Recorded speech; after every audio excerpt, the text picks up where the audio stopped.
Hi friends, welcome back to Subhiksha Samayalarai. நான் உங்கள் ஐஸ்வர்யா. இன்றைக்கி நம்ம ரொம்பவே சுவையான இந்த சம்மருக்கு ஏற்ற சூப்பரான ஒரு சம்மர் ட்ரிங்க் தான் பார்க்க போகிறோம். குலுக்கி சர்பத்.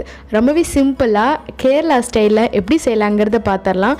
ரொம்ப சிம்பிள் தான், அதுவும் கிட்ஸுக்கு கொடுக்கலாம், நம்மளும் குடிக்கலாம். ரொம்ப ஹெல்த்தியும் நல்ல ஒரு ரெஃப்ரெஷிங்காக இருக்கும். இந்த ட்ரிங்க்ஸ் எப்படி செய்யலாங்கிறத பார்த்துடலாம். வாங்க இப்போ நம்ம வீடியோக்குள்ளே போயிடலாம். ஃபஸ்ட்டு நான் இந்த மாதிரி 2 கிளாஸ் எடுத்துக்கிட்டேன். அதில் ஒரு பெரிய சைஸ் லெமனை நல்லா ஜூஸ் எடுத்து வச்சுருக்கேன். இப்போ அந்த லெமன் ஜூஸை இந்த கிளாஸில் சேர்த்துடலாம். நல்லா ஒரு பெரிய சைஸ் லெமன் இருந்துச்சு அப்படின்னா ஒரு 3லேருந்து 4 பேர் வரைக்கும் தாராளமாக குடிக்கலாம்.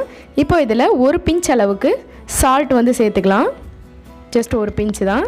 அடுத்ததாக ரவுண்ட் ஷேப்பில் கட் பண்ண லெமனை வந்து 2 பீஸ் வந்து சேர்த்துக்கிறேன். நெக்ஸ்ட் என்ன சேர்க்க போகிறோன்னா சர்க்கரை வந்து நம்ம சுவைக்கு தேவையான அளவு சேர்த்துக்கலாம்.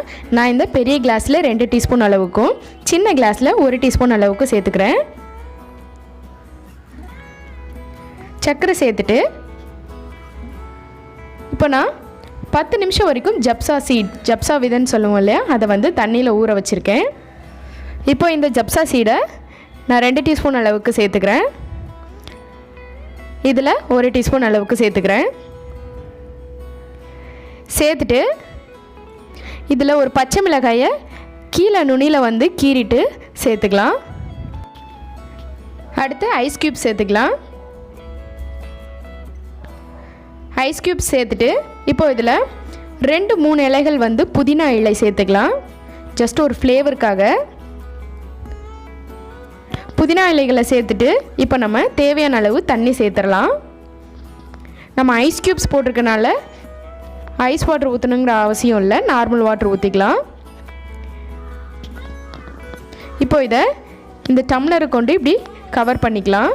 கவர் பண்ணிவிட்டு ஷேக் பண்ணி எடுத்துடலாம். பாருங்கள், நல்லா ஷேக் ஆகிடுச்சு. இந்த மாதிரி டம்ளர் வச்சுட்டு இந்த மாதிரி ஷேக் பண்ணோம் அப்படின்னா சூப்பராக அந்த மிளகாவோட காரம், புதினாவோட ஃப்ளேவர், லெமன், சால்ட்டு, நம்ம சேர்த்துருக்க சர்க்கரை எல்லாம் சேர்ந்து சூப்பரான ஒரு ரெஃப்ரெஷிங்கான ட்ரிங்காக நம்ம குலுக்கி சர்பத் ரெடி ஆகிடுச்சு. கண்டிப்பாக நீங்களும் ட்ரை பண்ணி பாருங்கள். ரொம்ப சிம்பிள் தான், நம்ம வீட்டில் யூஸ் பண்ணுற சாதாரண பொருட்கள் தான். ஜப்சா சீட் வந்துட்டு எல்லா டிபார்ட்மெண்டல் ஸ்டோர்லேயும் கிடைக்குது. ஸோ கண்டிப்பாக ட்ரை பண்ணி பாருங்கள். இந்த வீடியோ உங்களுக்கு பிடிச்சிருந்துச்சுன்னா லைக் பண்ணுங்கள், ஷேர் பண்ணுங்கள், கமெண்ட் பண்ணுங்கள். சுபிக்ஷா சமையலறையை சப்ஸ்கிரைப் பண்ணாதவங்க சப்ஸ்கிரைப் பண்ணிக்கோங்க. அடுத்ததாக ஒரு சூப்பரான வீடியோவோட மீட் பண்ணலாம். Thank you so much.